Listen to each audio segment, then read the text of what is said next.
And somehow there's a dichotomy between the man or woman of God being happy and not being spiritual. But you need to take moments to laugh out loud. Ministry should not be a death sentence with no hope of growth. It should be enjoyed.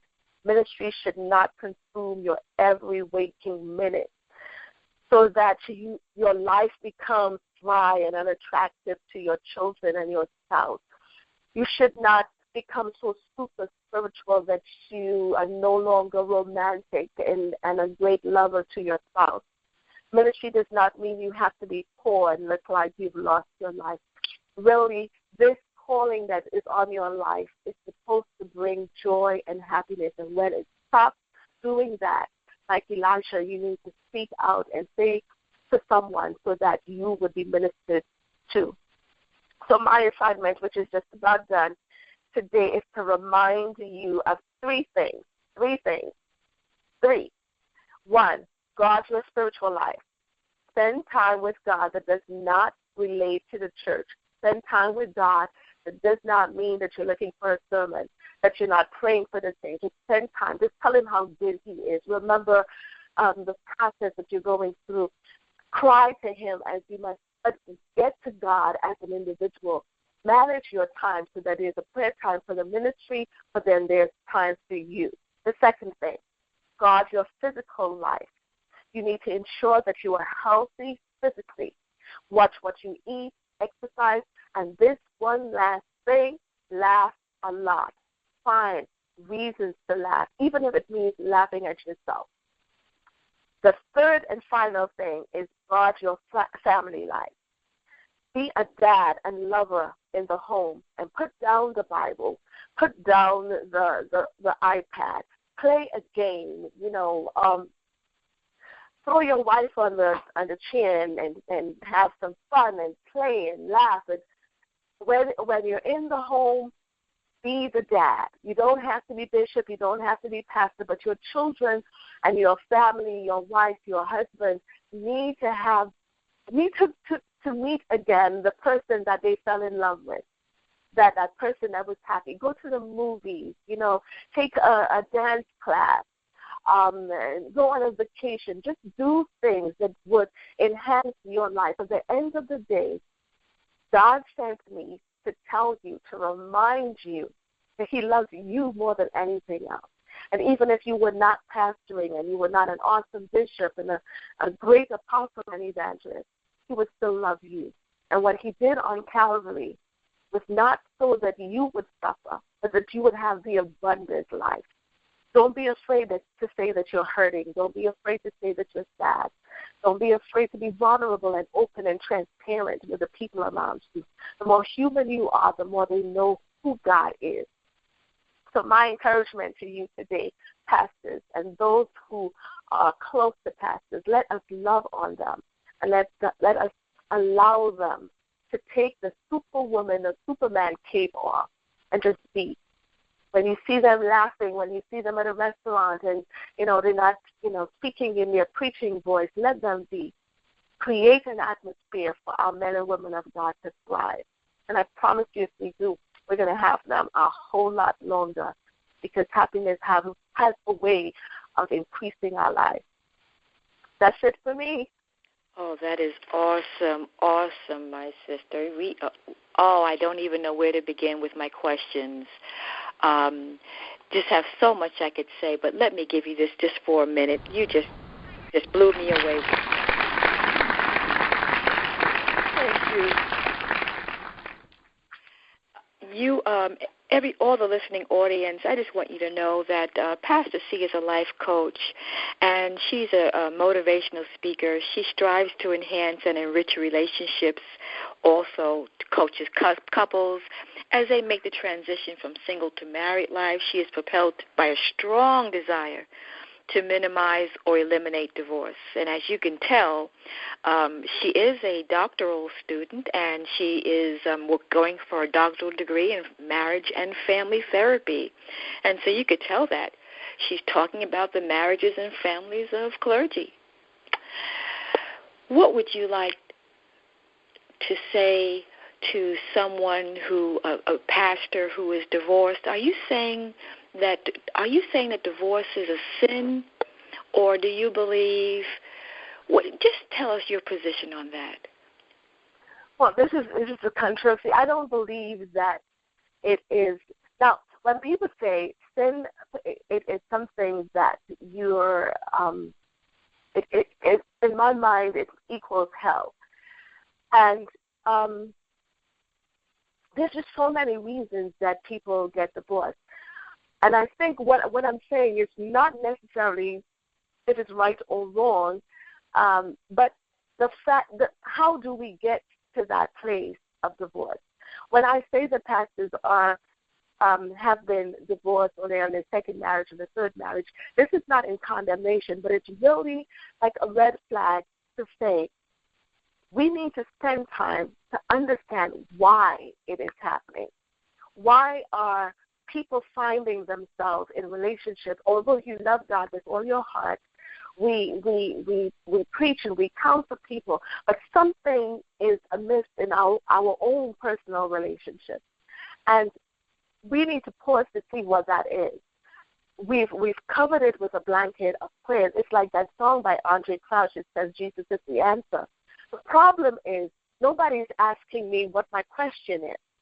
And maybe if you ask me what my question is, I may say I need a cup of water, and then you would be able to just give me that cup of water. We don't need to pray about it. That's right. But what has happened is that we have a blanket of that we throw over that allows us not to deal with the issue. So I'm not saying that divorce is wrong. There's so many reasons people get to that place. Sometimes it's a lack of counseling. There's sometimes, in terms of abuse and everything else. I'm not here to make a judgment. What I'm saying is, can we find the reason? I have been divorced, and when I got divorced, and this is why nobody likes me on radio, because I become so transparent, but I really believe that the way to help people is to really be real, and not to just kind of wear a mask. But nothing prepared me for divorce, nothing at all. My mindset was till death do us part, and when it did happen, I spent some time with God. And while I can say my ex-husband did blah blah blah, I needed to pause and say, what did I contribute to the demise of this relationship? Because if two people are together, it's because they want to be together. And if two people are apart, it's because they made a decision. And I may have contributed 5%, 3%, 30%. But until I sit myself down and, with a glass of water or something to help me really see myself, not the me I want to be, but the real me, when I sit myself down and I say, what did I do to make this man no longer want to be with me? What did I contribute? And you have to be ready to do that self-inventory. If not, what happens, you're going to take that into the next relationship, and you would find that relationship, too, would end. And then you're at the third. And because you want to live a life where you're not being promiscuous, you may even end up in a fourth. But we have not paused to do that self-inventory. We like saying to ourselves, I'm great, I didn't do anything wrong. But that's not the truth. And I want to just humbly suggest that it's never the truth. Unless it's abuse or something that is life-threatening, but we all get to a place where we fail to see where we begin to unglue the little things that pop into relationships. So you come from a place where you spend all this time together. You love sharing. Your jokes are not funny unless you share it. And then you come to a place where you're comfortable going on a vacation by yourself. Now, that's not a bad thing. But this is the ungluing that is happening, the independence that's happening, and divorce is not. Divorce starts when the glue starts fading away, and the one is becoming two again. So that is, that's, I know it's not the answer to the question, but that's what I was talking about. No, actually you did very much so. we're getting away from the fault, the sin of it. We don't really want to sit there. We want to talk about the what happened to lead you there. Yes. This is not about. We want to know: are you willing to go into the closet and see what's in there that brought you to that point? And there is, in many cases, listeners, a lot is in your closet. Our audience doesn't know that Cheryl and I, Pastor C, I'm really feeling very comfortable with Cheryl you. Is fine. Cheryl is fine. We are public with the audience, but I want all of them to know that we are both counseling psychologists, and so my mantra, and I love your transparency, but my mantra is always, everyone, you're putting too much, you're shoving too much for too long in the closet. Mm-hmm. And you got to clean it out. It doesn't stay in there. You're going from relationship to relationship, and it's not just opposite sex. You're taking the same baggage to same-sex relationships, to your friends, to your congregants. Mm-hmm. And you're carrying that baggage around with you because you've never taken the time to clean it out, to do some self-reflection. And so, I cannot hug. I could hug you for saying that, Pastor C. I totally agree. And we need to do, and this is not something you do for anybody else. You do it for you. Because one of the things, Michelle, that people don't understand, those things tear away at our physical body. So you start having headaches, you start having depression, you start having, because now what is coming from there, that closet is just so full, and you know that the closet is there, that it's affecting you physically. Now, your body now is responding to the energy, the negative energy that's there. When we need to talk about it. We need to be able to say, I messed up. And this is not for anyone else, but this is for me. I needed to sit myself down and say, you know what, everybody's applauding you. You're great here, whatever, but this is what. And when I started, with the help of the Holy Spirit, looking at, not as a Cheryl that everybody saw, but the Cheryl that my ex-husband experienced, I was ashamed of it.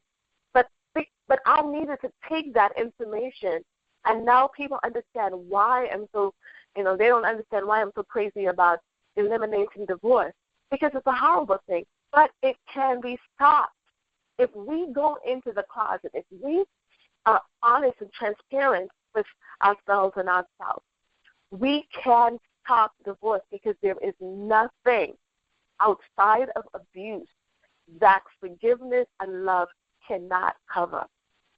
And a lot of people are getting divorced because they're allowing layers and layers of things. And the foolishness, I say this strongly, the foolishness of irreconcilable differences that we tag on to divorce, we need to be ashamed of ourselves. Because with love and counseling and help, we can overcome those things. A lot of us don't even realize why we don't like the person that we're with. And it's just a matter of working through, like Elijah said, I'm in a tough spot. We allow it to fester for a long time. We think there's so many marriages right now. There are people who are married and totally unhappy. There are people in the clergy, they're married, they sleep in different rooms, and not realizing the effects of this on the children, who right now we have a generation who are not attracted to marriage. They're not. They're in the church, but they're not attracted to marriage, not like we were, because they live in homes and they see and hear what we say on the pulpit, but they live in the homes and they see the detachment of their parents, and they make a vow that they don't want that for themselves. So the solution has to come with the right conversation. We need to talk. We need a forum where we can take the mask off and have the conversation. I am not impressed with people telling me that they've been married for 40 years. I want to hear quality, not quantity. And until we address that in ministry, because that is where the enemy is coming now. The enemy is coming into our churches and affecting our families. He's not coming the way that he normally would come.